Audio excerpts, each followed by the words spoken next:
The silence in the cold room was deeper than elsewhere. It felt intentional, like a living thing had carved it out for itself.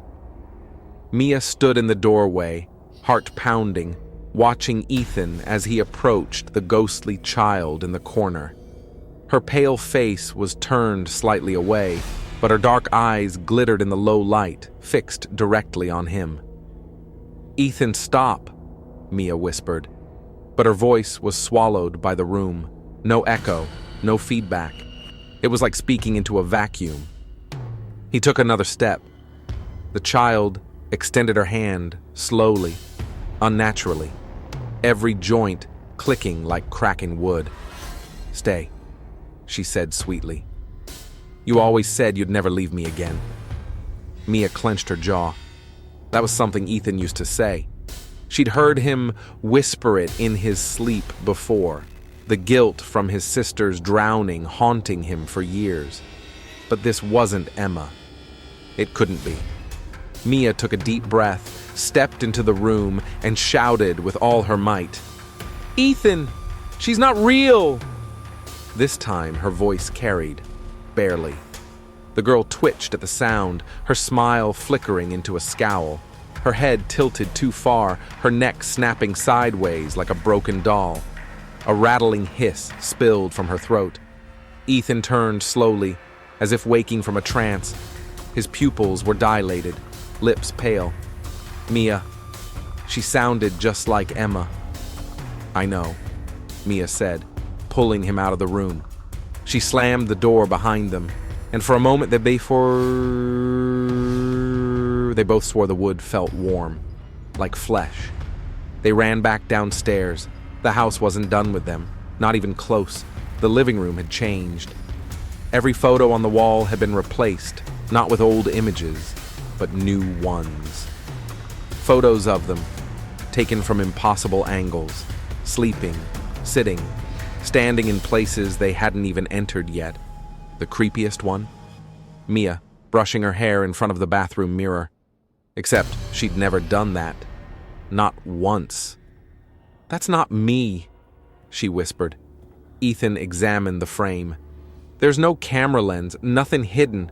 Then he noticed the timestamp at the bottom. Tomorrow, 3:12 a.m. They exchanged a look of absolute dread. "Time doesn't work right here," Mia muttered. "It's watching us, listening, predicting, and learning." That night, they barricaded themselves in the upstairs guest room. They didn't sleep. Every hour, they heard new sounds from the basement. Dragging, humming, weeping. Sometimes, it was the sound of Ethan's sister again. Sometimes it was Mia's voice, screaming for help when she wasn't. At 3 a.m., they sat rigid in silence, staring at the locked door. At 3:12, the lights dimmed. Something thudded against the bedroom wall from the inside. They turned slowly. The plaster bulged, pressing out as if someone were pushing from within the walls. Another thud. Then a long, high-pitched laugh filled the room. Not childlike, not human. More like a violin string snapping underwater. The door creaked open, but nothing entered. Mia and Ethan didn't sleep after that. The next morning, Mia opened her laptop again. She dug deeper than before. Forums, conspiracy threads, Reddit posts. She finally found a thread buried under the paranormal subreddit titled, "People Don't Leave Maplecroft Hollow. The House Lets Them Rot." It was posted 6 years ago. The user's name, EmmaPond93. Ethan's hand trembled as he read over her shoulder. Emma. The post read, "If you're reading this, you already hear the silence. It's not absence. It's appetite. It feeds when you stop making noise, when you forget to fight it. We moved in. We heard the voice. We tried to talk to her. But she isn't a ghost. She's the house. It mimics. It lies. It buries you from the inside. Don't sleep. Don't go to the basement. Don't listen when it whispers your name. We never left. We never will. If you're reading this, it's probably too late. But if you're still making noise, maybe you can burn it. That's the only thing that scares it. Fire. The post ended there. No replies, no follow-up. Ethan stared at the screen. She posted this before she died? Maybe before she vanished. Mia looked up. We have to destroy it. The house. Ethan hesitated. Burn it down? Mia nodded. If we wait, we'll forget, just like the others. We'll fade into the walls. They spent the next hour gathering supplies, gasoline from the shed, matches, kindling. Every sound they made, each footstep, each word, seemed to echo longer now, like the house didn't want them planning, like it was trying to drown them in its silence before they could act. As Mia poured gasoline on the stairwell and rugs, Ethan stepped into the hallway to grab more rags. That's when the silence fell again. No music, no whisper, not even breath.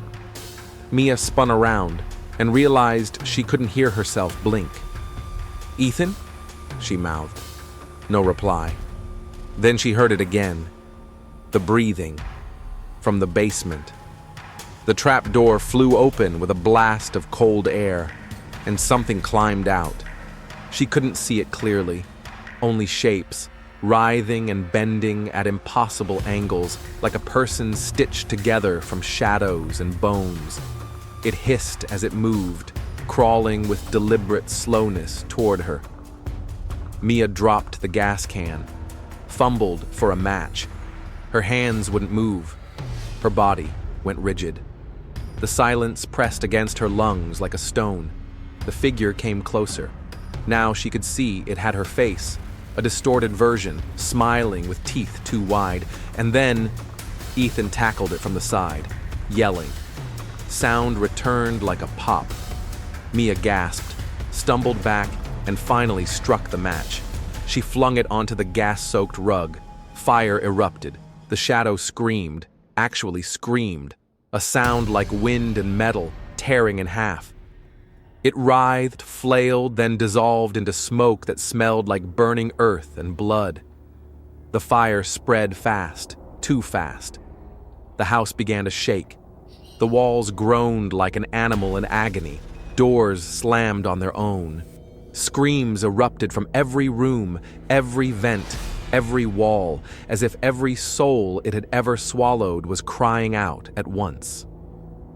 Ethan and Mia grabbed their gear and bolted through the front door just as the living room exploded behind them. They ran, smoke chasing them, flame licking at the mist, until they reached the end of the long, twisted driveway. They turned back just once. The Kavanaugh house was gone, swallowed in black smoke. But as the roof caved in, they both swore they saw faces in the flames, hundreds, maybe thousands, watching them, whispering and smiling.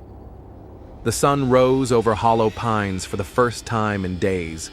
Faint golden light filtered through the thick clouds, casting long shadows over the burned remains of the school.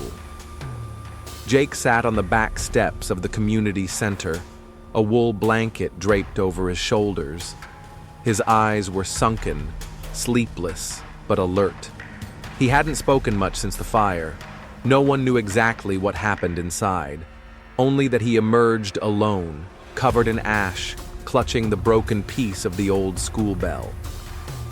As news vans camped outside and investigators swarmed the ruins, Jake remained quiet.